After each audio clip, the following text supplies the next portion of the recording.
Big picture time, guys, and we've got a bonus episode for you. We thought we were done with the season, but here's one. Why are you so loud about what's going on in the country? So we should not be paying debt. Now I say this because this is the biggest problem we are facing on the government account. It is the biggest reason, the biggest for the high cost of living, that the sovereign, which is you and I, do not owe anybody anything. And anybody who put their pen to that paper is the biggest liar. It's a fake budget, it's a fake finance bill, and we must call it out for that. They are sinking us further and further. What then is the solution? We must deal with the biggest outflow of our tax revenue, which is the debt. Big picture time, guys, and we've got a bonus episode for you. You thought we were done with the season, but here's one more. And on an important subject, we're returning to that thing that you've been asking us to talk about, the economy, debt, inflation, our future as the country that is Kenya, and our future, I guess, as Africans as well, because this is hitting African countries like never before. Now, there's been someone who's been going from pillar to post to talk about inflation, to talk about the debt situation. And he's one of the most surprising proponents of a complete shift in how we do things in this country, given that he's been very invested in this country's economy prior to what's been happening over the past 10 years or so. Mr. Jimmy Wanjigi, businessman and, now politician. That's correct. Social commentator. What else should we call you now? Yeah. Politician. Yes. This is a very interesting... But a different kind of politician. Yeah. Yes. Interesting hat that you're wearing now. Thank you. And thanks for coming to our studios here to discuss this. Now, before we get started, I want to introduce a gentleman behind you. His name is Tom Mukwana. So hi, Tom. Hi. Yeah. So Tom and Tracy and a bunch of us here do fact-checking on a regular basis. And so part of the thing that we do on this show is try and educate people about different misinformation, disinformation, on various things. And so, of course, because you're here today, it will be about the economy, right? Yeah. Yes. So, Tom, what are facts and figures? Facts and figures, right? So, what do we have today, Tom? Facts about the percentage of revenue that goes to servicing debt, claims that are made online, and also facts to do with some documents about poverty levels in Kenya. Okay. Yeah, documents by Mr. Jimmy Wanjigi. Yes. All right. But he's here to respond. I think he's talking about the stuff that you have in this money heist pamphlet that you have here. So, Jimmy, let's get straight into it, right? You are, as I had mentioned in this introduction, you are one of the, I guess, an outside voice in a sense, in terms of the kind of commentary and the kinds of things that you've been proposing recently. And some who know you as, a very shrewd businessman would wonder, why is Jimmy Wanjigi piping up at this time about the economy? So, Jimmy, why? Why are you so loud about what's going on in the country? John Allan, let me first say that it's good to be here, and thank you for the invitation. And especially over such an important topic, because there's something that we have been crying for a very long time. Our nature over the last 60 years of our politics has not been about the economy. The country has talked about political reforms and all sorts of shenanigans over the years, and we have progressed greatly. But this is the first time the economy has taken center stage, which tells you that we're at a period of economic liberation. Yeah. Somehow or another, the last 60 years of our lives have not brought us the economic changes that we as a people have sought and that our forefathers fought for this independent country. So we are now at a stage where our general population is understanding this concept of economy. From the price of goods, they're understanding inflation, they're understanding debt, they're understanding a government's role. They were never here, right? They're even understanding neocolonialism. So we have advanced at such a stage that the last elections, if you recall, a lot of our slogans and those of others was that this is an economic revolution. It is the third liberation to our nation. Now that history is very important because you must understand that even when we were colonized, it was about an economy of our colonizers. It was an extractive economy. Now, this has been the issue. And over the years, we have been unable to really grasp this issue. It is actually the moment when we are saying we must be empowered. Now, my view during the elections, which we were stopped, was that we are carrying on basic economic philosophies and policies with the players that were presented to us that have been there and have not worked. And that is basically what we call demand-side economics, where government is the driver of growth. The government is the one that is going to create employment, right? And this has been exasperated out of what we have seen out of devolution and so on. Government is everything. You've seen the public sector thriving with government tenders, government being the driver.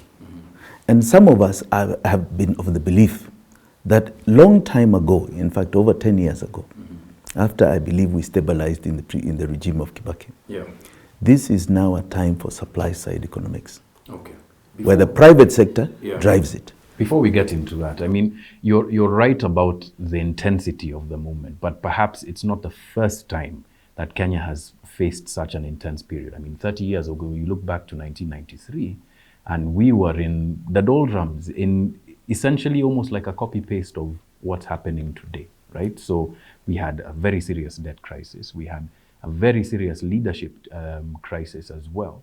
And the country was considering various, very deep-set changes to the economy driven by the International Monetary Fund. That, one would argue, gave way 10 or so years later to the Kibaki presidency, which was a golden era in terms of the regeneration of the economy. But that's why I'm wondering why you want to shift the economic model and not fix the leadership. Because, these economic principles that we're applying in this country have worked elsewhere. It's not that big government is such a problem that it can't work. The problem has been and continues to be corruption, leadership, misgovernance, things that have an impact on the economy, but are not the system, the economic system itself. So why talk about a shift to supply-side economics when we still have the same players and the same problems with integrity? Those were my exact views during the election of last year. But let's go back to a bit of history of what you've talked about in 1993. Yes, those were the problems. And after the 92 elections,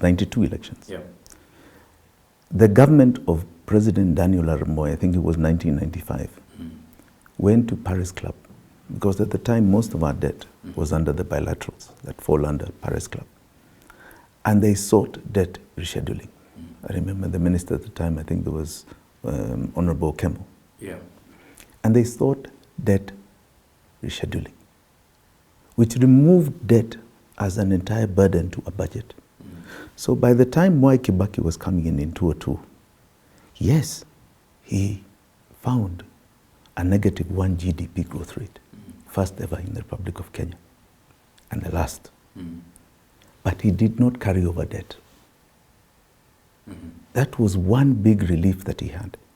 He did not have the burden of debt that he carried on in 2003. Now, with that relief, Mwai Kibaki actually applied supply-side economics.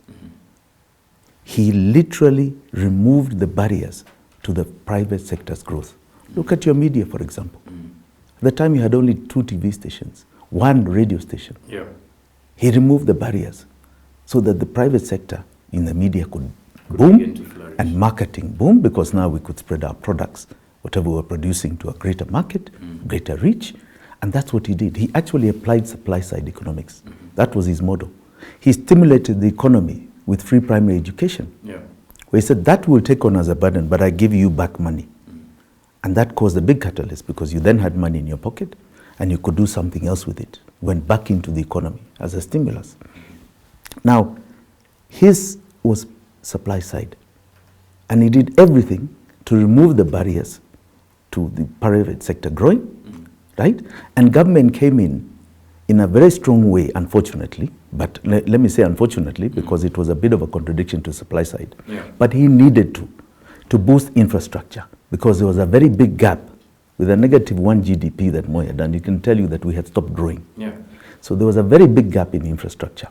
But look at what he did. He did roads, they worked on our water, They worked on our fiber optics. All of this, we have become so-called a modern Kenya because of Mwai Kibaki. And he had to start moving us in that direction to bridge the gap. So government was still a big player. Yeah. But I can assure you the private sector grew. That's why taxation grew from an estimated 180 billion in revenue under the Moi regime to, by the time Mwai Kibaki left, to almost 1 trillion. Right? Over It 10 grew years. over 10 years. Right? Cumulatively over 10 years. Now, that worked. Uhuru inherited an economy that was at 6, almost 7% growth rate. He found the coffers were full. They were not empty. But what did the government do? It adopted a style of demand side. Government is the driver of everything.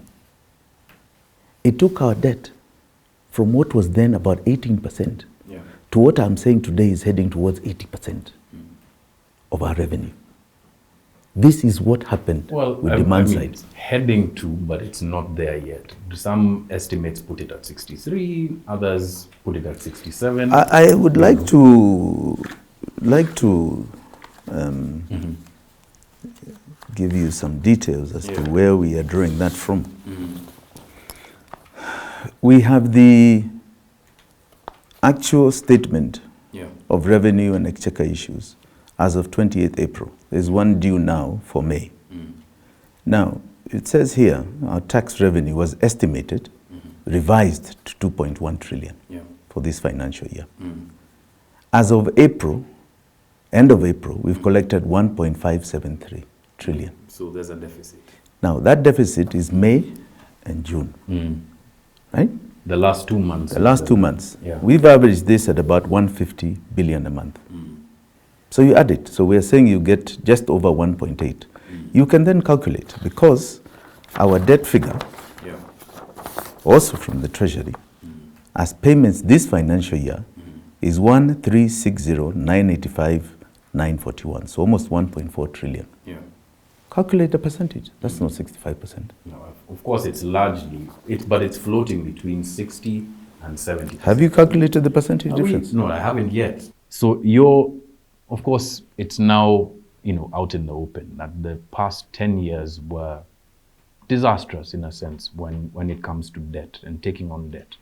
But again, I see this very much as still a problem, not so much with the debt itself. Of course, debt is a huge, huge contributor to the kind of things that we're experiencing now. But it is the use of the debt, where that money went, right? That is a concern, because if you're going to borrow $2 billion in a Eurobond, you should expect to see some sort of multipliers in the economy, right? We didn't witness that. That doesn't seem to be a problem of taking the loan. It seems to be a problem with the people who are using the loan. And that's a leadership problem, not so much the fact that it was a demand-driven economy. Again, so that's why I'm asking why your grouse isn't with leadership, but more with trying to open up the economy. What I'm trying to do, John Allan, is say that this model of demand side, driven by this leadership that we have witnessed, has not worked for Kenya. And it's time to put the power of our economy in private hands. It hasn't worked now, because it hasn't of worked. Corruption. And not only corruption, and I'll say, apart from corruption, there has been a complete delinquency. People here do not follow the law. They do not follow the law. And even aside from corruption, they do not. And it's most frightening. But that, the 2010, the 2010, that's a leadership corruption issue. is one issue. And that misgovernance, mismanagement is similar. I'm agreeing with you. Yeah. This is such a serious problem. We cannot ignore it anymore. Our debt is anchored in our constitution. And yet, it is being flouted every single day. The law says our budget is where our debt is anchored. And our budget is 3 bills. What Parliament passes are 3 bills. One which is being debated today called the finance bill, which comes to take our revenue. And then two, the appropriations, which is you're going to hear in the budget. And there are two appropriations books. One is called development appropriations. The other is budget recurrent. Recurrent, yeah. Now, our debt is anchored in our laws from the Constitution right up to Public Finance Management Act in appropriations development. Now, over the last 10 years, our parliament, which passes our debt, has approved in budget appropriations 2 trillion. We did an audit, a forensic audit. And that audit came out and said 2 trillion was approved by parliament. Yeah. 2. But what does it stay in our statement at Treasury, at Central Bank? Our debt stock is what? It's, let's see. This was up to March, April last year, right? We had said that we audited right up to April last year. Yeah. And Parliament had approved 2 trillion. Now, at the Central Bank, it said that the last 10 years, 9 years at the time, the government had taken 6 trillion. In fact, 6.1 trillion. Yeah. And our debt So stock they I think took- now is at 9.1. I don't even want to go there yet. Yeah. It's very frightening where we are. Now, 6.1 trillion, and we have approved 2. Yeah. It means that they borrowed 4 trillion above what is approved by Parliament. So which leaders are you talking about? Because you see, Parliament is the only place that approves debt. Now, that debt of 2 trillion that was approved by Parliament did go to projects. They are line items. Yeah. This road was built. This bridge was done. This water project was done. This was the debt. This was taxpayers' revenue towards that project. Yeah. It's all in a schedule. But this 4 trillion, above which was not approved by Parliament, we don't know where it went. Because it couldn't have gone for a project. Yeah. So when you talk about corruption in that sense, I'm saying it didn't go to a project. So you can't talk about development. Yeah. We don't know what this money was, Or where it right? went. Or where it went. Because it was not approved according to our laws. Yeah. So Okay. this is the question that you've been raising about odious debt. Now, it's very frightening because you take the 6.1 trillion that was taken under the Uhuru government. In other words, the 2 approved by Parliament Plus the 4. plus the 4. Plus what's happening, currently. Because Even before we go currently. Year, yeah. We said, why is the figure at Central Bank showing 8.4? Right? We're seeing 6.1 here. So 1.1 trillion not approved, 2 trillion approved. That's So we actually- found a carryover Yes. from Mwai Kibaki of 2.3. So now it reconciled. This was April last year, 8.4. Right? Now, that was now the balance at Central Bank, saying that we owe 8.4. Now, you see what it presupposes is that we are never paying. We're just taking, but we're never I'm paying. not paying back, yeah. But you go to the budget recurrent, appropriations recurrent. And there, the budget appropriation recurrent carries 3 main items. One is salaries, one is debt payments, right? And the other is what is called operations for government. Yeah.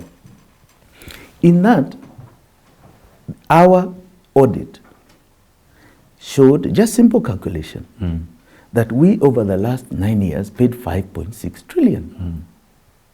So why is it never being credited to this debt that we are seeing in our statement of account at Central Bank? Yeah. Where even if we use the current figures now of 9.1 trillion. Yes. Where's the 5.6? Where's the 5.6? Where's the 5.6?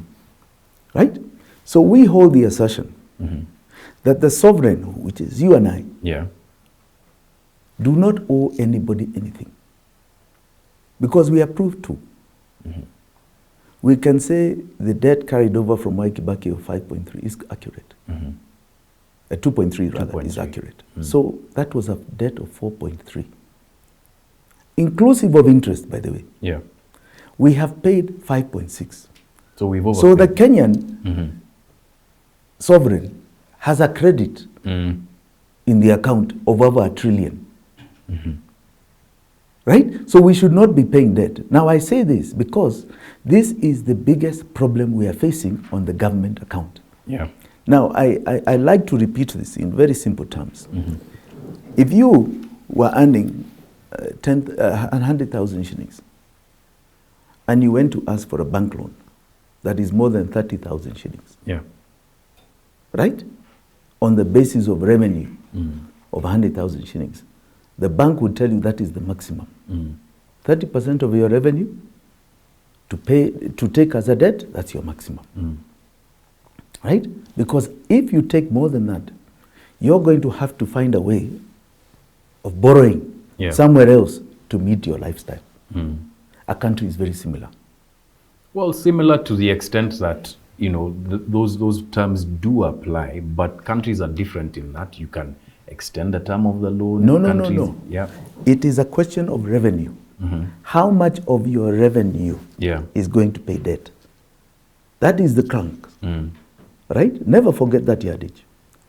If we were at 18% of our revenue, 18 shillings of every 100 going to pay debt, and we pass 30, you enter immediately in economic terms what is called a debt trap. All right? You need more and more money to service your debt and your operations. That is why we have been increasing.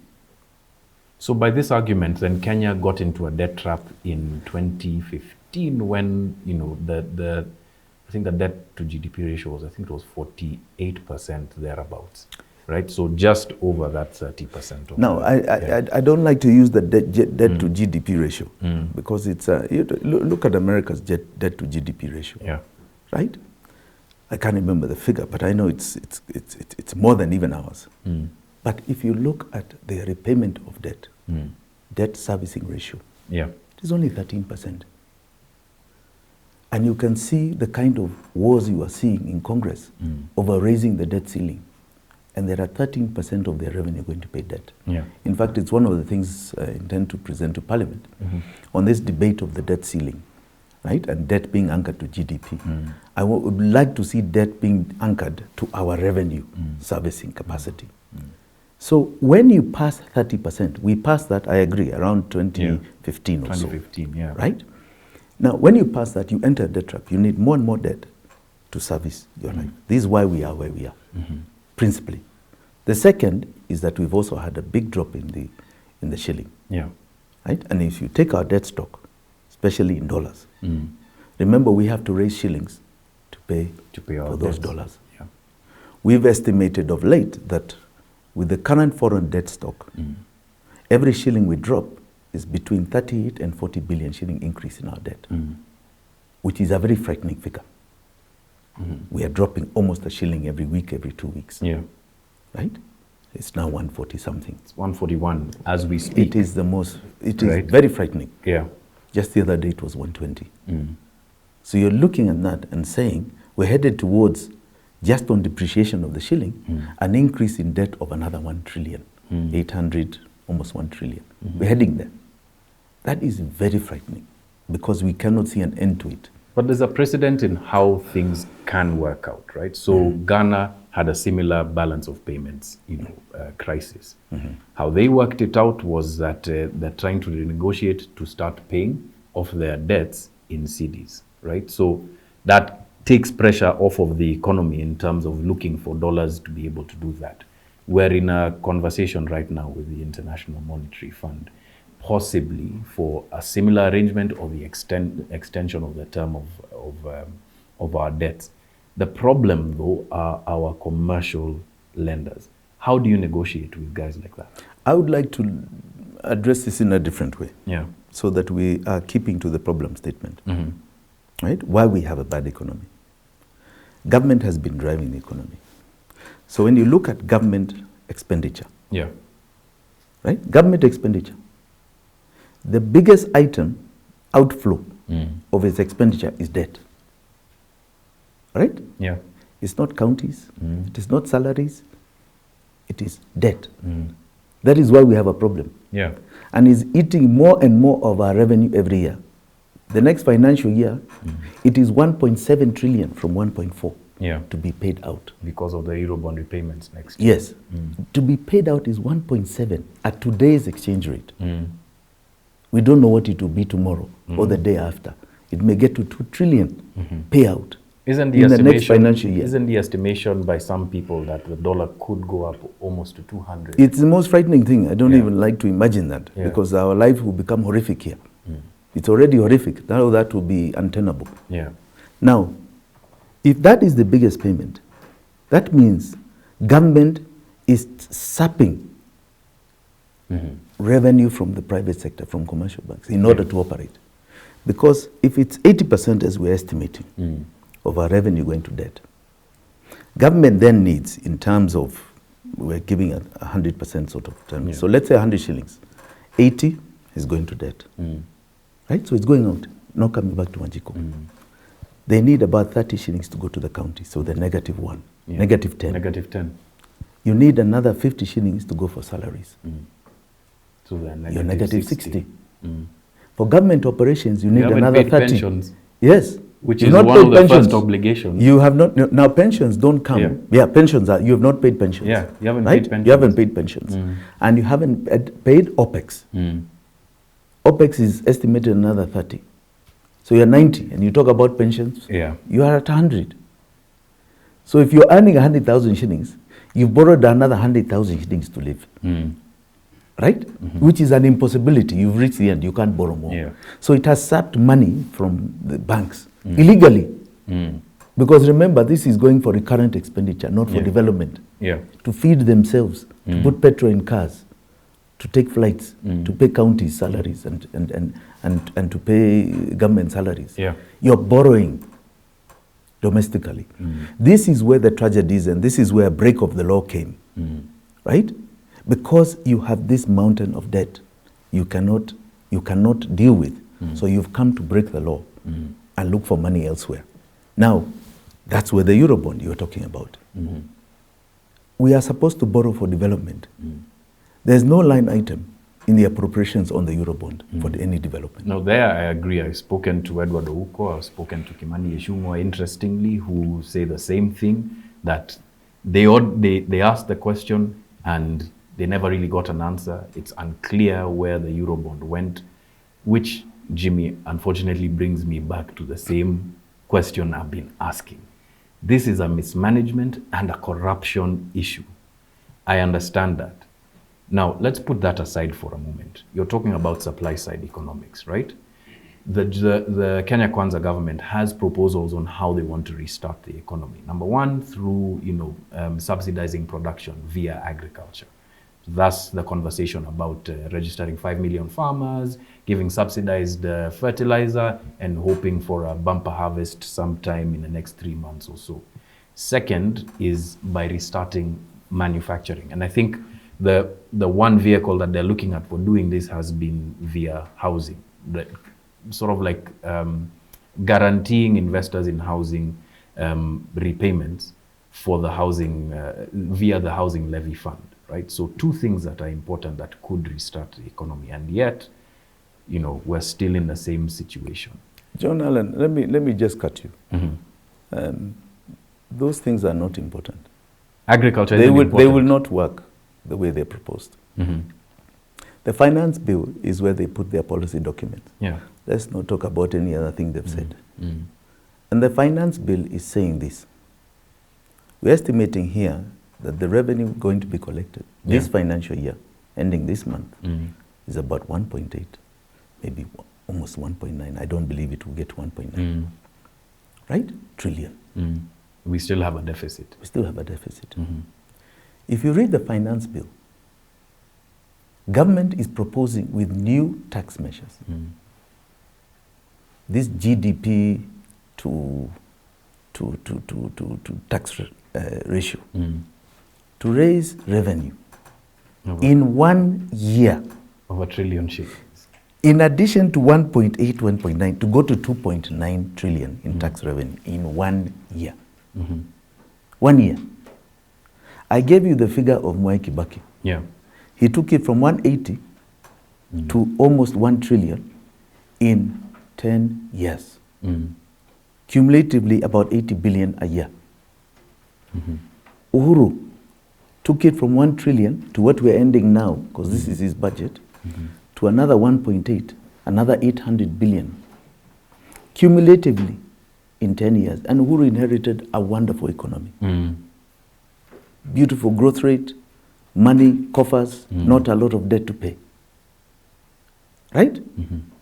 But the Kenya Kwanza government is proposing to raise that in a year. To defeat the record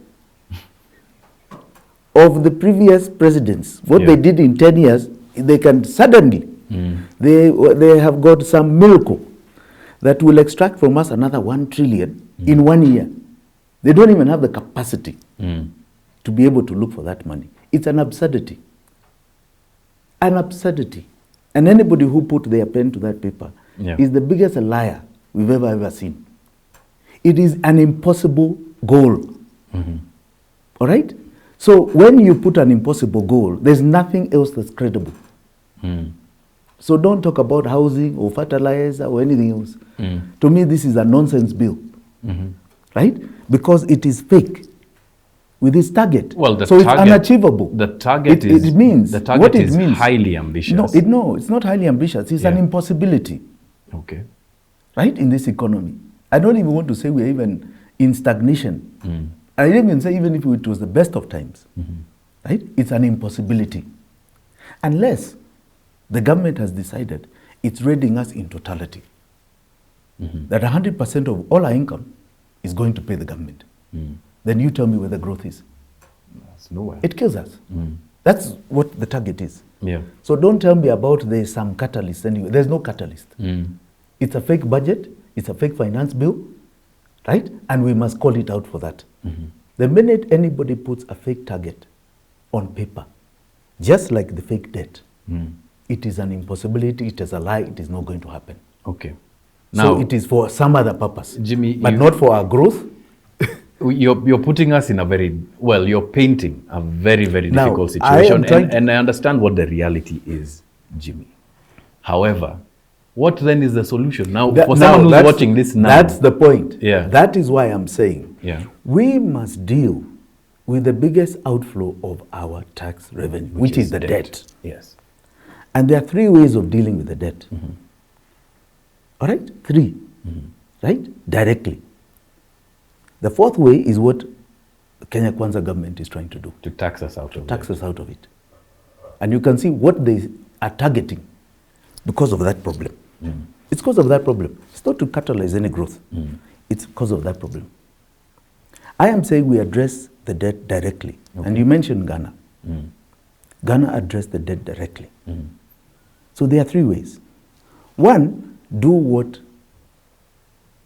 President Moi did in 1995, where he literally just went to Paris Club. You had one bilateral donor, right? You had World Bank, IMF, you had the bilateral countries, came under a discussion and said reschedule. This is taking too much revenue of our taxation. But that's for part of our debt. No, it was all. No, I'm saying. I'm saying it is one element. Now, what you can do is do the same thing here. Try and sit down with our components. Unfortunately, unlike Moi, he was only dealing with one beast. Club. One club. Here we have got the Chinese, and we have what is called London Club. London Club Eurobonds. Now, this is where the problem is. Firstly, to put them all in a room is a problem.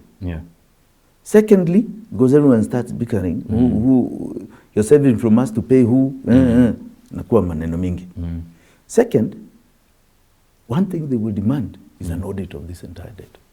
Because everyone wants to know who owes what from who. But that's a good thing for us. It's a very good thing for Kenyans.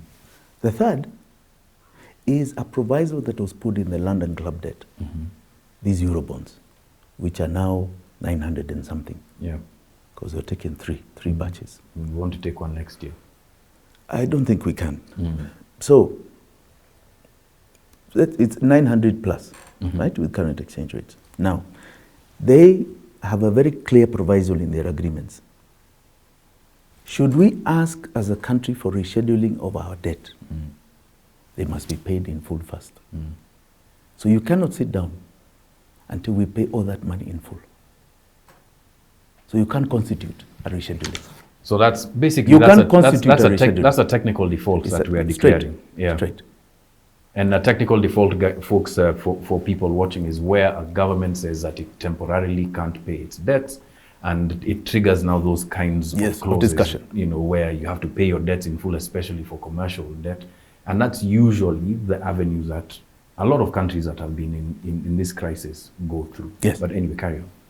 The second is what Ghana did. Ghana did what is called a debt distress exchange. So it called in, first and foremost, its domestic creditors and said, we cannot envisage paying you these interests and these loans and your principals over the next 3 years, literally. So we want to do what is called a swap of your bonds and bills, domestic. Yeah. That's what it did. Now Ghana, when it did this, had reached a debt service ratio of 70%. 70% of their CD was going towards debt. Very important to understand that. Yeah. A threshold I'm saying, I believe we have passed. We've already passed. Now, this was December last year. Now what that meant was that they insisted that those bonds, they take haircuts. Yeah. So if you had a bond of 1 million shillings, they said, now we are going to give you a new one, fresh one, of 700,000. So you take a 30% haircut on your principal amount. Yeah.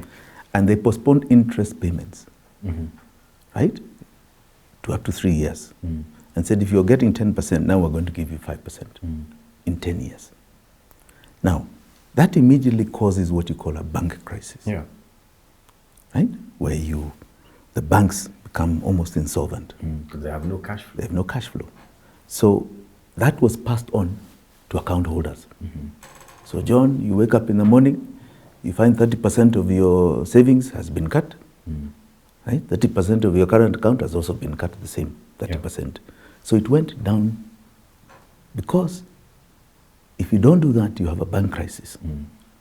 And bank crisis is what happened in Greece, where banks were shut for many years, I think up to 4 years. You have a crisis in Lebanon that started in 2019 that is still going on today, where banks just shut the doors. After all, their money is your security.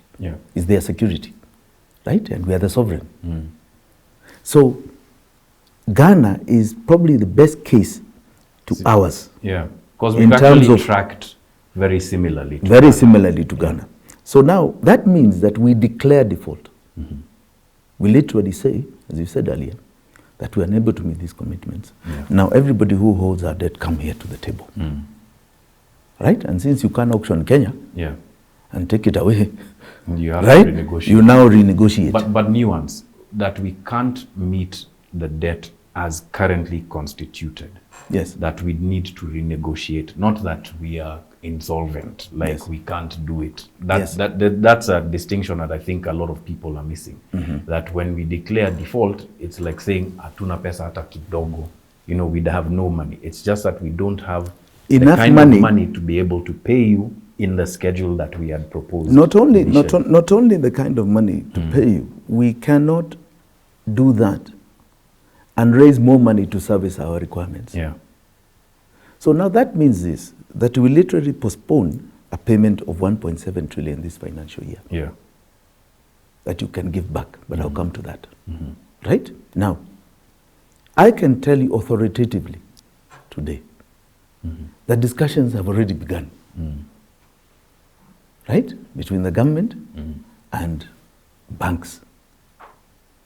I can tell you this authoritatively.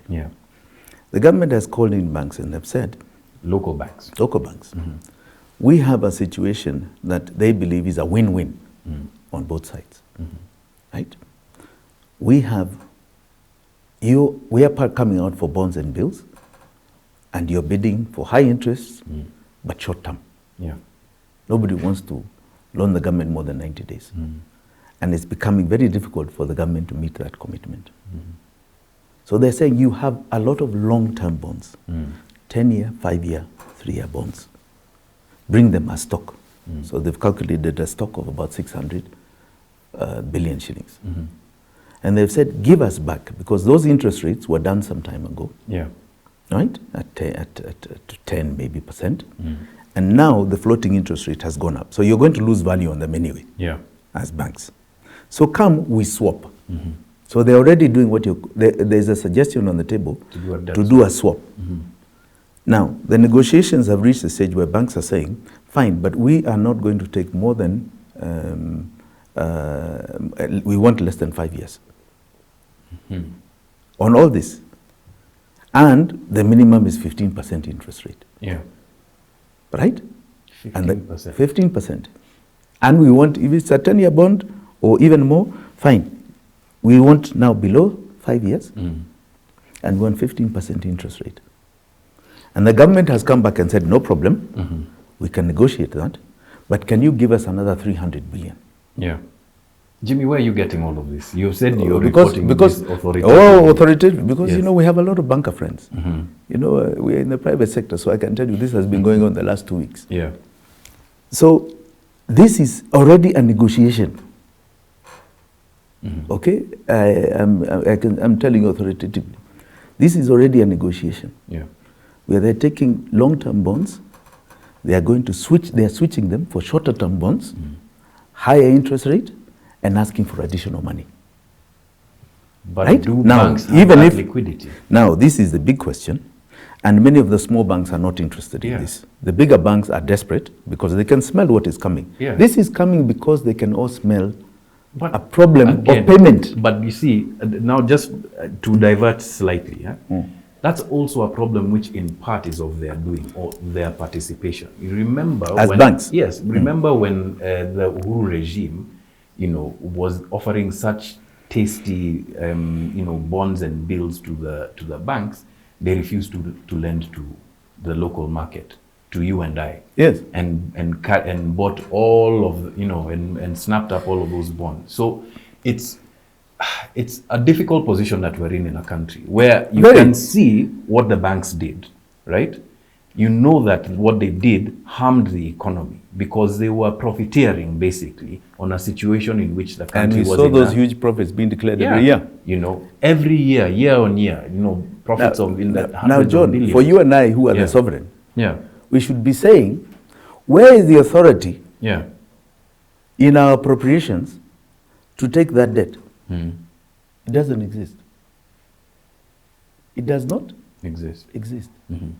There is no authority in the bills, in the appropriations development bill where debt is anchored, to take on that domestic debt you're talking about. It does not exist. So in a sense, what I'm saying is the sovereign does not know all these banks. It doesn't. Yeah, I didn't. Because there's nowhere where that money that is being taken has gone towards a development project. It's not a line item anywhere.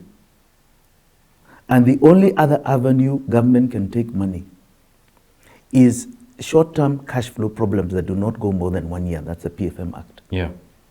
As So they this did debt, recently with, I think there was a commercial loan that they've just taken, $500 million. Yeah, but even that, okay, is long-term. It's not even a year. You can't take, PFM is very clear. Yeah. You can't take for more than a year. Yeah. In other words, there's an emergency, like we had COVID. Emergency. Yeah. They're saying the emergency is a payment of the counties, payment of the national CDF fund, etc., etc. Correct. But this, what is this? What is this? Well, it's so really, it's raising of revenue to be able to avert the disaster that you've been talking about. No, it's a balloon. The minute you are going against our laws, we have a problem. You don't correct it by creating more illegality. So we breached. All right? We must have breached somewhere along the way. Yeah. Because what was there already was that we cannot take more than 40% GDP to debt ratio. So for us to have reached a stage where we're 80% of our revenue going to debt, we must have breached that long time ago. Yeah. And somehow there's been some false accounting in that. Right? So we've had to now come to borrow illegally in the domestic market, because that's illegal borrowing. Yeah. Before the 2010 Constitution, it was allowed. It was an amorphous gray area in our books. But the 2010 Constitution anchored the only position of our debt in our laws. Now, you can't correct it by saying we create more illegality. Because we're in a bad situation. We hold those accountable that put us there, and we bite the bullet because we are the sovereign. Right? We go through our pain, but we come out with clarity thereafter. And we ask ourselves, who is going to take us through that clarity? Yeah. Okay? That is what we do. You don't just compound the problem, compound the crime. And that's what we're doing. So, what does biting the bullet mean for me? It means this. It means what we are proposing is that we declare default. Yeah. And when we declare default, we must ask ourselves, is that our debt or not? And that was the reason behind our forensic audit. That this is odious debt. It does not come to us as the sovereign. So why should we pay for it?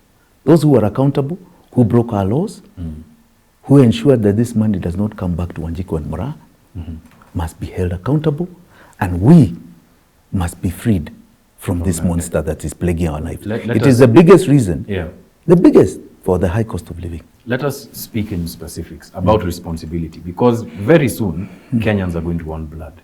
Who are we talking about? You see, the 2010 Constitution has a very interesting clause. A very, very interesting clause. It says categorically that the budget and any withdrawal from the budget cannot be activated until it is signed by the president, what are called the presidential warrants. Presidential warrant, yes. Now, the presidential warrants activate, presidential warrants in reference to presidents were issued to withdraw. So the presidential warrants are issued to withdraw for expenditure. All right? So once you pass the finance bill and the appropriations, the president has to sign a warrant. And I think you've seen those ceremonies. Where he authorizes the withdrawal for expenditure. And without that signature, the Minister of Finance, and there's no economic, there's no financial activity. So the buck stops with the head of state, according to our constitution. So number one, you're talking about two presidents essentially, because the illegalities began in the Uhuru regime, they have continued in the Ruto regime. Now, President Ruto has not signed a presidential warrant yet. He's going to sign. He's going to, in this coming budget. And when he does so, he takes responsibility. Right? For all that has happened. All over the past. Yes, if the debt payments are in that budget and he accepts, he takes the responsibility. It now becomes his. So we have two people there now that you're putting in on the noose, right? So that's Uhuru Kenyatta, William Ruto. Correct. Who else? Now, below that, we have to ask ourselves, who are the delinquents that put this on the table of the president? So I see at those ceremonies and also in the preparation of the finance bill, etc., Cabinet Secretary Finance, his principal secretary, and possibly a couple of other technocrats. It's the Treasury. And the Attorney General as well. 100%. Right? 100%. Okay, so then now you're talking about at least 8 people. 100%. Right? I agree with you. But there's a much, much bigger crowd of people who should also be there as per this explanation. And that's Parliament. No, Parliament, their legislative role does not implicate them. because they'll say this was presented. It was presented. Right? They can try and defend the way it was masked. Right? But they can say that we only approved 2 trillion. We even approved the payout of 5.6. But we don't know why. But the executive, no, hold on. But we don't. Debt ceiling numerous times. Yes, but they'll say the debt ceiling is not necessarily a bill or a law in Parliament. But it is a function of the payment. Yes, but it does not hold them to account. You hold them on the acts that they pass. They'll say we approved 2 trillion. We approved 5.6. If the executive was messing up with the numbers up there, they should account. Okay. They never approved any odious debt. They didn't. In fact, Parliament should be demanding with this audit, because it's the first ever done, that they want to see the credit of 1.3 trillion back to the Kenyan people. So Parliament, they can get away with that. But the executive is the one here. The executive is in big trouble. Okay. Let us talk real politics in this country. If you go back to scandals even in the 60s, the maize scandals that implicated close people around the Jomo Kenyatta, the land scandals that have taken place, all scandals up until today, the one thing that Kenyans have been asking for is accountability. And you only ever see accountability perhaps at the technocrat level. You're asking for the heads of state, current and former, to take the pill on our behalf, something that has never happened in this country. Are you also asking for an impossibility? No. I'm just speaking real politics. I can tell you, yes, and this is the real politics. Let me tell you, what we did not have before was the 2010 Constitution. Yes. All right? So our president had a lot of avenues. But Jimmy, look at to escape. How many times this Constitution has been flouted. That's the point. That there comes to a point where people must be held accountable. Okay. Right? That is why they have public office. They even swear to the Constitution and they swear to God. They take an oath. Yeah. They will abide by it. That is why they must be held accountable. They have a first time for everything. And let me tell you, that's one thing I love about Kenya. It's a place of firsts. We have seen firsts throughout here. Well, in fact, democratically, yes, and democratically, I don't think there's another African country that is as politically reformed as we are in our laws, in our structures. Right? So we have got the institutions. Yeah. We have got the will. Look at the media. If you take the media, talking from boys' time to now, my God, it is a world of difference. Yeah. Right? Here we cannot even imagine the internet being shut down. Here there'll be hue and cry like you can't believe. Right? You cannot take away what we have. So there's a first time for everything. And maybe this is the first time. Because I don't think people really interrogated the implications and the power of the sovereign in the new constitution. Maybe apart from its makers. Those that took power did not really fully understand and appreciate the power that had been given to us, the sovereign, to deal with you as a head of state or anybody in public office. There's a first time for everything. Today, we are seeing indictments of a former president of the US. If there's any country that has safeguarded that institution, I think there's only one other, way back, almost 50, 60 years ago, that had been charged. Right? This is earth-shaking in America. It's momentous in America. Momentous, yeah. We have seen Zuma, a younger democracy than us. Zuma, as a former president. We have seen how many others in Africa that have been put in. And they are not even as reformed as we are. They don't have our structures or our constitution. There's a first time for everything. And it does not mean that we don't push for it. We are pushing for accountability. Right? And the basic thing, what we should be asking, even as a sovereign, is saying, we are not going to pay this debt. I'm very glad that I have seen the initiative of the Senator Umtata to go to court and say we do not owe any money. The Constitutional Court in Mozambique ruled against an odious debt called the Tuna Bond of $2 billion. And Mozambique has not been paying. And the executive had to hold those in account. So even before we go hold into account, let us as individuals, because we are not on a vengeful mission, say we are not paying, right? And we should not pay. And it should not make our life the misery that we are currently living. And we are foreseeing in the future. Remove it from our backs. Now, if the executive or others, or parliament and others decide they want to go for people, let them go for people. There are arms of government to do that. But first and foremost, let them remove this burden from us. I think if we can get that, Kenyans will breathe. You have 1.7 trillion that comes back into the economy. Right? It's not going out. So you don't have government now borrowing domestically to fund itself.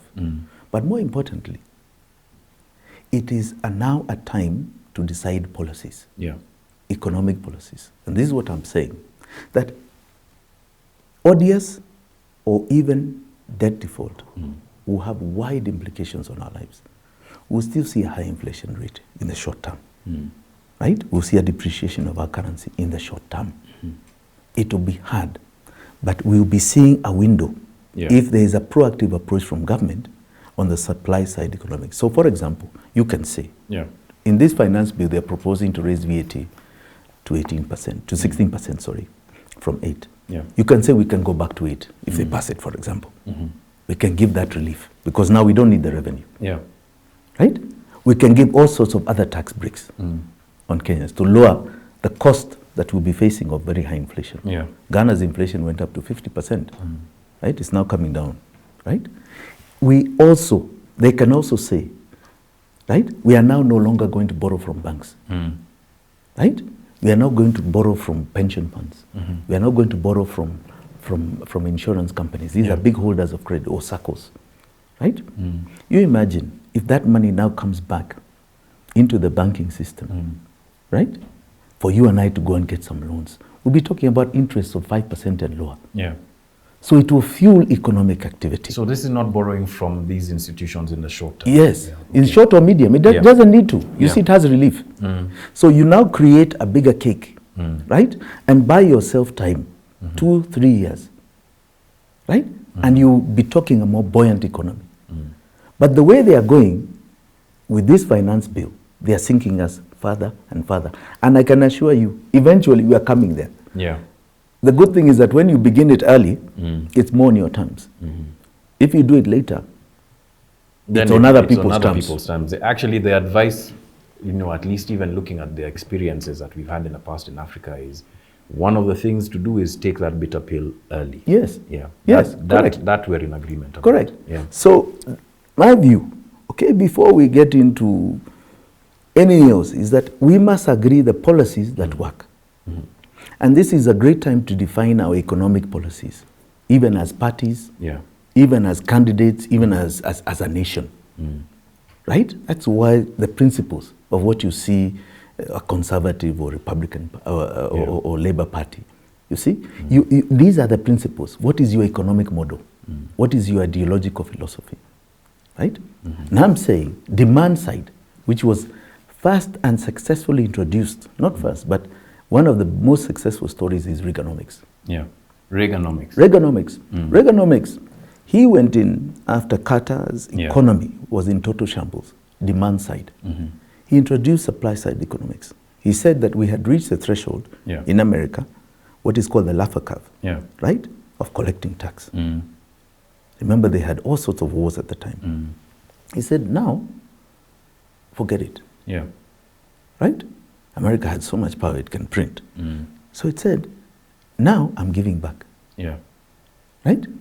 Let people become rich. I'm removing taxation. But what Reaganomics did is that it created a super wealthy class over 1% and made America one of the most unequal societies in this world today, right? Because the tax breaks were given to people who are in business, in manufacturing, etc.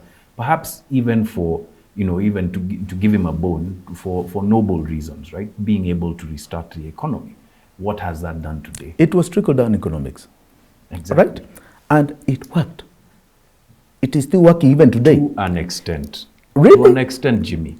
That is one of the most unequal societies in the world. I mean, there's lots that's been published about the failures of Reaganomics in terms of the social responsibility of a government Now, to its people. Now, Yeah. that is correct. Yeah. And that's why government has an evolving role on regulation. On regulation, you saw the antitrust laws and so on. But look at what it did for R&D. When did the IT age come? Came in the late 80s, early 90s. Reaganomics, from Reaganomics. All R&D that you're seeing that is running us today started from Reaganomics. The IT world, which is now what is dominating us, came from that. Green energy you're seeing today that's coming in the future has come from that. This huge interbanking and openness and globalization and all these barriers came from that. Yeah. It is a success story. It is more successful than the supply side of American economy side. It is more successful, right? And in as much as you're saying it as there's an uneven society, the poverty levels are still very low. Very low as a percentage of population. We have a country today that is multi-dimensional 63% poverty rate. In other words, 63 of 100 Kenyans are struggling for a meal, basics, every year. All right? You think you're going to introduce what? The same method that has taken them there. We need a dynamic shift where government is not the driver. Yeah. Right? We are not a nanny state. We are not to be nursemaid. We don't need houses to be built for us. We'll build our own houses. We have that capacity. What we want are the things that we share. Yeah. We want our roads. We want our infrastructure because they close markets. We demand water because these are basic human rights. Okay, we need water, right? But really remove the barriers to our growth. We demand a proper, incorrupt police force so that laws are done. We want courts where disputes are adjudicated quickly. This we are prepared to pay for, even aggressively. So the more who have money should pay more. Yeah. But really, for a house which we do not share, we don't need. We'll build our own houses, right? We need facilitation. You come out of our income. Don't tax us more. Remove the barriers to our expansions, okay? And you will see Kenyans, first and foremost, nearly every Kenyan is a businessman. There's no part of this country. You'll not find somebody doing something, even kids, selling even korosho.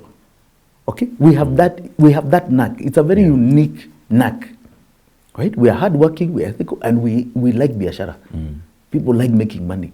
Now, instead of unleashing us, you're putting more burdens on us, right? A government just needs to open more markets for us, beyond even our borders, right? Just around us here, we have about 200 million people. Why are there so many barriers? Why does a Kenyan not think of doing business in Somalia? Right? Or doing it in South Sudan, or doing it elsewhere. What are these barriers, right, that are stopping us from growing in these areas? That's what a government should be doing. But getting out of our lives, don't put more burdens on us. All right. And that's supply side. Yeah. Jimmy, we spent maybe about an hour talking about the problem of debt as well as some of the solutions that you're proffering for the public, supply side economics being, you know, the spearhead of your solutions, right? But I'm sitting here across from, you know, one of the most interesting businessmen of Kenya's perhaps 20, 30 years. And I'm wondering to myself, what is this businessman's selfish interest in this new direction? So why we understand what the public and prurient interest might be in this new direction, but what's Jimmy Wanjigi's interest? I'll tell you. First and foremost, I'm a Kenyan. And you want to put me to business, I'll tell you.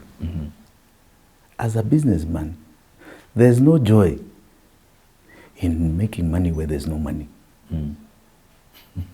There's no joy. There's nothing. Any businessman worth his salt wants a big market. So you want an empowered people, right? You can't make money, and there's no joy in making money out of poverty. So if I'm to talk as a businessman, I'll tell you, I would like to see Kenyans very wealthy. Because that is soko. The more Kenyans that have got money, the more soko there is for all of us. That's one. Two, I also believe we are a very great people and we are underperforming.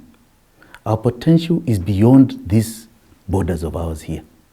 We are so great that we should be economically conquering beyond our borders. We have a big market in sub-Saharan Africa of 1 billion people. Look at the greatness of India and China. Numbers. We are not stretching out to those numbers. Yet we have something very unique in us. As a people, I can tell you, I've traveled this continent. We have something very unique. But for some reason, we are stifled. We are made to think small. So we are not made, we're made to think of scarcity, not of growth. So the wet blanket is the government. Is the government. It's been the biggest oppressor, right? And even apart from that, even neocolonialism has been an oppressor. We must stop thinking scarcity. We must start thinking growth. We must start thinking big. Because that's where some of us are in terms of our minds. We have such amazing potential. Now I know this because I'm somebody, right, who has grown up fairly privileged, right? Fairly privileged.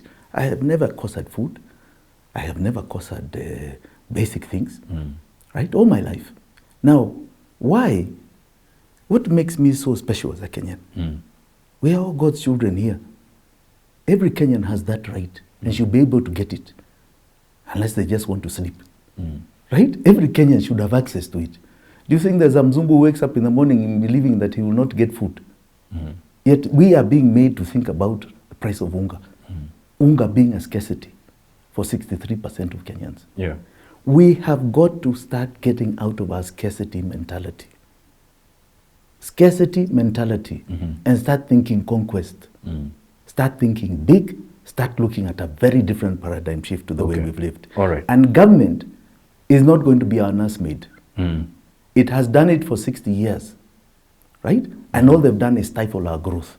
They need to actually get out of the way. We need poor government. We need them less in our lives. We are capable of managing without them, right? You bring us some few regulations here and there so that we deal with excesses, right? Make sure we follow the law, but really get out of our lives. Okay. That's Jimmy Wanjigi, the businessman. But you're a politician now. Yes. What is your selfish interest in this? As a My politician? selfish interest? You know, I'm now 60. And when you reach my age and you have a modicum of self-actualization, you look at yourself and you say, we have another 30 years to put your name in history.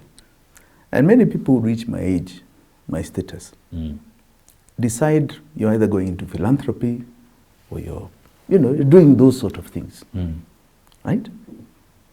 I would like to be remembered politically as the greatest change agent Kenya has ever seen. And you know, these things normally come from somebody who's been inside, not from outside, from inside. That I can tell you is the greatest blessing one can do, because then you really know you have lived and have lived God's purpose. I want to ask this another way. You've defined yourself as an insider, someone who's been in the belly of the beast, at the coalface of what's been happening. You know all of these players. People who look back to 2003, 2004 might see your statement of self-actualization as maybe one more aligned to mea culpa, being that you have also had your name mired in controversy with regard to Anglo leasing. There are some people, who might see you as a tenderpreneur. There might be people who even legitimately define you as that. So is it Jimmy Wanjigi, the person who's building a legacy, or Jimmy Wanjigi, the person who has, gotten onto the road to Damascus? You know, I have always been on the road to Damascus. That has never changed. One day, I will tell the entire story of all that was going on in those early years. Because the early years of Kibaki were a very interesting period. They were first and foremost one of the biggest breaks of a neo-colonial era that was holding a government. It was a time when there was the infusion of the Chinese into this economy. A break from our colonial masters, previous colonial masters, that was still very embedded here. It is a much larger fight than you imagine. So when some of us were being brought in, I think you need to understand its concept, because we were very influential in that government, right? And when you want to have that discussion, I will come, because it's a very interesting tale that goes very far back in our history. That colonization mode still continues. And it's important you understand the fights in this. Even this debt, when it is properly looked at, you will find that hand. Of course. You will find that hand. Of course. Where we are continually kept down. Yeah. Because as long as our prices, our income levels are low, they can exist the life that they exist. I understand that, Jimmy. Good. I understand that there's a neocolonial fight. So when there is a change, yeah, like what happened in 2002, it was a dramatic shift.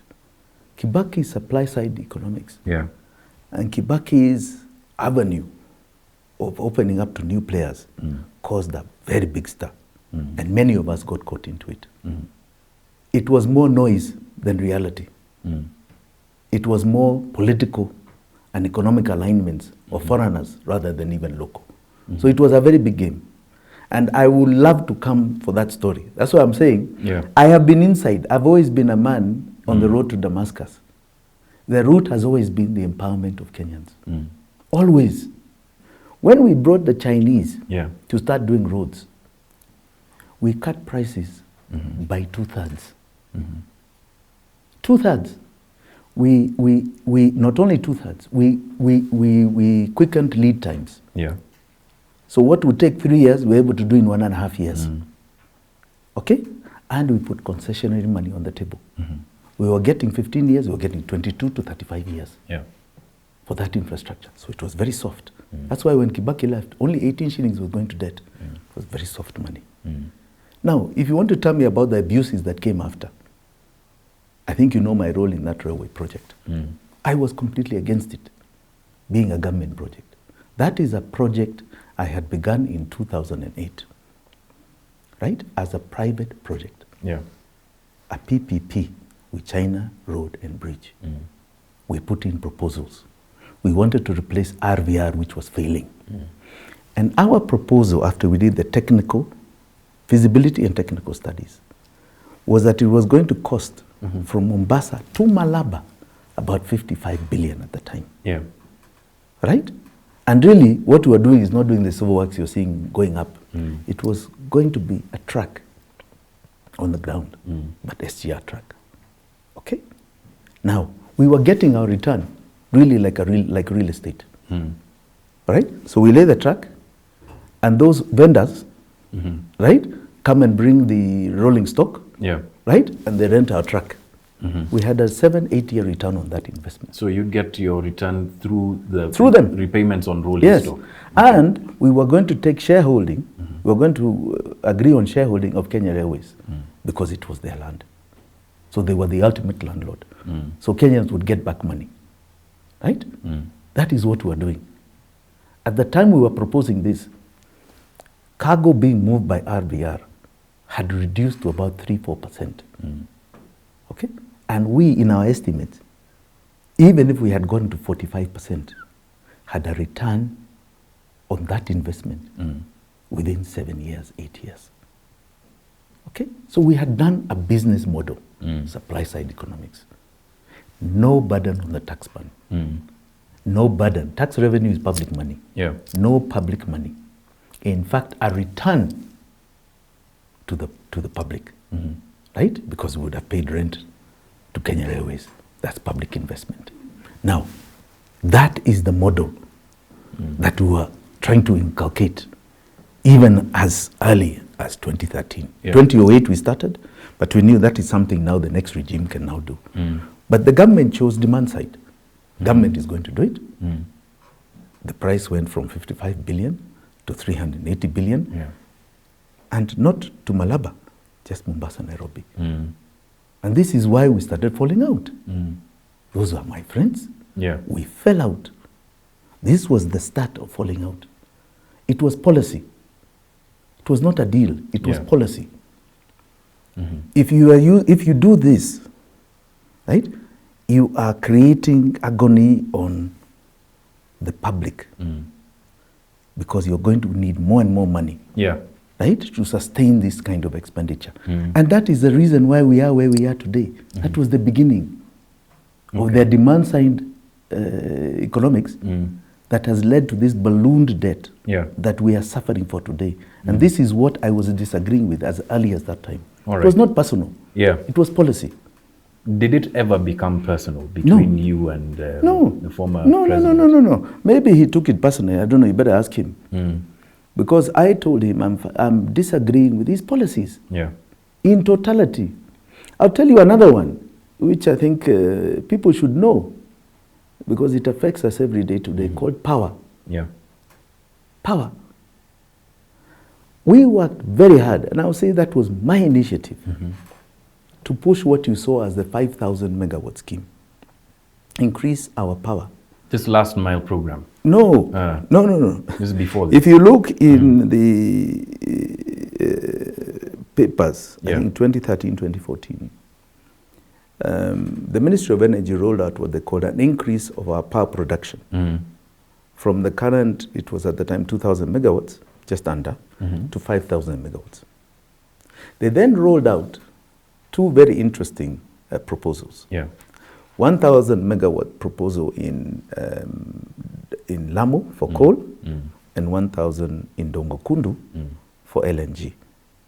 Now, those two were supposed to double our production, right? And bring down cost.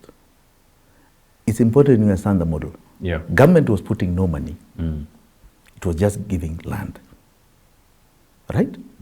And the target at the time was that our power cost was 18 cents, US cents per kilowatt hour.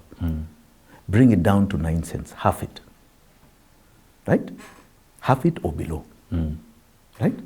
And take our total load that was being consumed on that low tariff, so that every other increase, right? Now, you can stabilize price.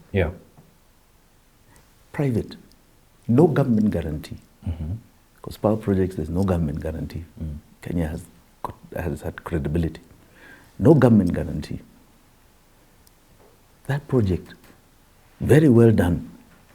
Some of us even bid, right? From the private sector.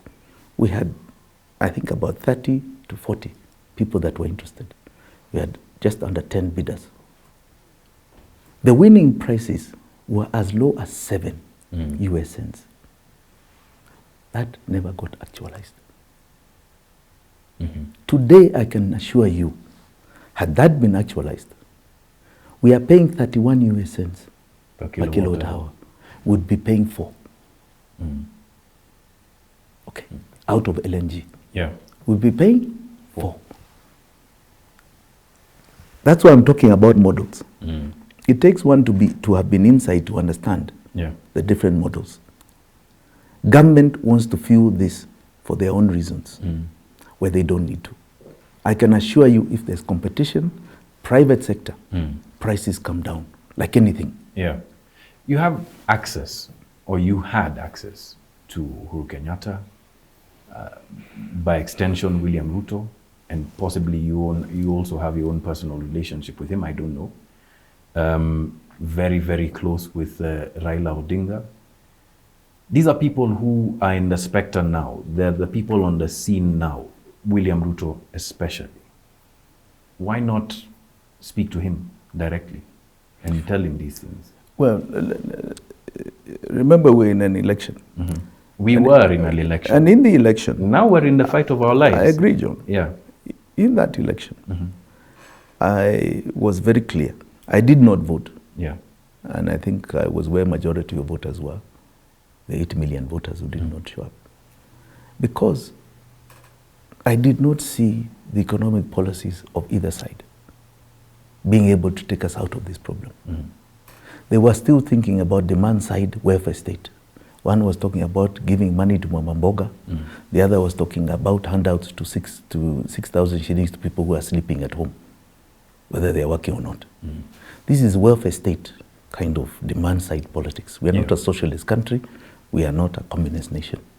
My policies are very clear, right? They could not even, this side, explain bottom-up in any manner that was coherent. So my policies were very clear, right? I'm demand side, supply side, I'm about productivity. And I'm not seeing it. So you wait to see a government. Remember I told you, it's not personal. The Kenya Council government that won has had a year or so to roll out, 8 months, it's coming to a year, to roll out its policy. What is its bottom-up policy? What is its economic philosophy? Right? Where is the money for Mama Mboga and so on and so forth? It has done so in its first policy document, the finance bill. And I don't see it connecting to anything that they said. Now, what kind of conversation do you have? Because policy is not personal. No, but it's not personal. You see, that is a government. It is not just William Ruto. I understand that. It is a government that has decided to take a particular path, right? It has clearly, we were never together on it. It has clearly shown where it is today. My view, it will fail. If this is their policy document, it will fail. Okay? And I am saying it publicly. It's not personal, it's about policy. It will fail, right? If he wants my opinion, I'm very available, I'm like every Kenyan, and I will say the way I'm saying it here. That will fail, right? But what are your policies forward? Because if that fails, and we say let us come to debt default, right? And I see debt default different. I see it as actually a path that can save us. It will be very painful initially, right? It will hurt us. Whether ODS or default, it's still the same. It will hurt us initially. But if we have clear policies thereafter, it will help us. If that money of 1.7 trillion comes back to our pockets, it will catalyze growth like you've never believed. But is that the policy here? Because if it's demand side, the government will want it for themselves. So you won't fold your hands if he reaches out? You won't fold your hands? No. I'll be very open in a discussion. Yes, just as I am here. I'll talk the same way. Yes. And I'll tell people he didn't listen. Or he listened. Yes, I'll come out and say, he believes I'm wrong. Or he's listening to me. Or he's not. I will be very clear. Governments were formed around your dining table before. We're in a crisis moment, and there's one of the outside likelihoods is that this government could be kicked out, it could be sent out. That is true. Are you going to form another government around your table, and are there people who are talking? Well, let me tell you, this time, yeah. Let people understand the policies. It's not about individuals or communities. This is literally about the way we want to go as a country. Okay. Right? So if they are like-minded people talking this language, and this time is an economic moment, talking supply-side economics, then we are together. Then you have a conversation. Then we have a conversation. Okay. If you're talking about other things, I don't want to be anywhere near it. Okay. Yeah. All right, Jimmy, we've had a long conversation, and Tom's been listening. We gave him some work at the beginning of it. Tom, do you have any feedback for me? Yes, I do. Jimmy gave us a figure of 1.8 trillion of revenue collected and 1.4 for debt, going to debt, I mean. That brings us at around 77.8%. Well, those figures are scary, but going to the Division of Revenue Bill 2023, which is the act that shares revenue for different departments and works here in Kenya. It puts the total shareable revenue at 2.57 trillion. And then the debt financing gets 1.25 trillion, which brings us at around 48.6%. 48.6%? Yes. Okay. Well, that's what the document says. But other estimates put us between 58 and 65%. And those figures that get us to 58 and 65, what do they include? Well, most of them are given by, say, IMF and the National Treasury also. Okay. So, but I believe this is the Division of Revenue Bill, which is what is supposed to be spent by the government. I choose to pick that as our metric for using this, which is what I believe is the correct document that should be used to calculate these figures. So in short, what Tom's figures are saying, Jimmy, is that you were a bit overeager in your estimation of our debt situation, based on the calculation. Are you trying to tell me that our debt payments this coming financial year are not 1.7 trillion?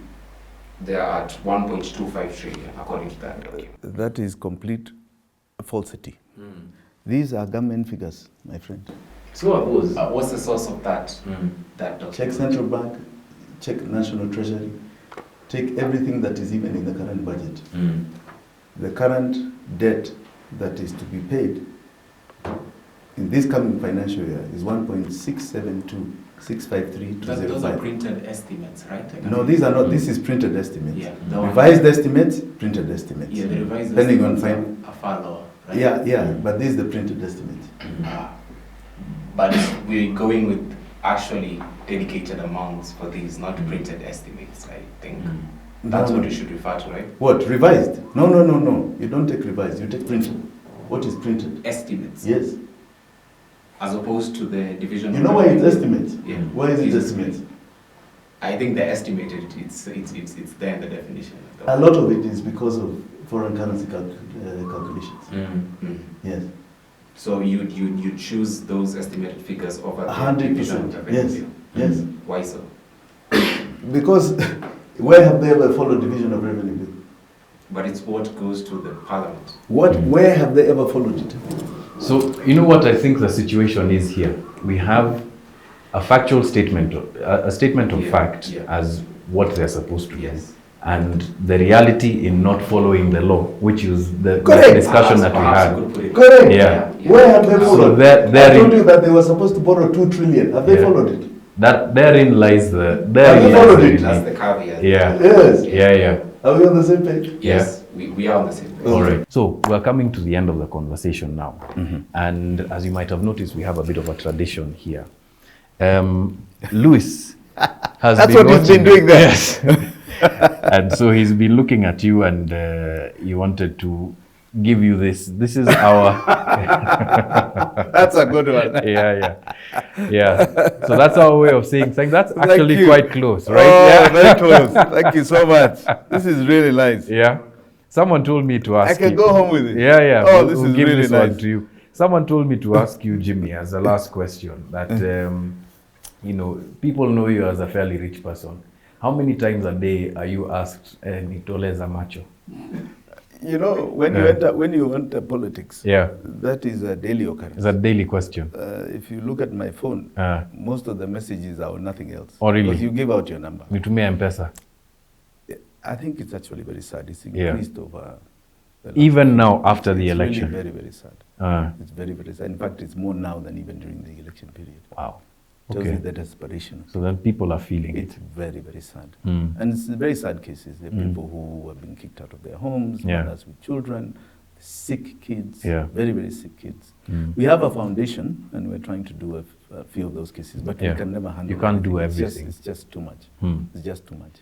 And there's this, it's the perception, you know, you media, you blow us up to be, No, I mean, we know, we you're the one who say, said, yeah, you're an from insider. your words and your writing to God's ears. God's ears. And for those people who are fans of entrepreneurship shows like Shark Tank, are there people who come and tell you, I have this $1 million idea, Jimmy, you can be my all backer. the time.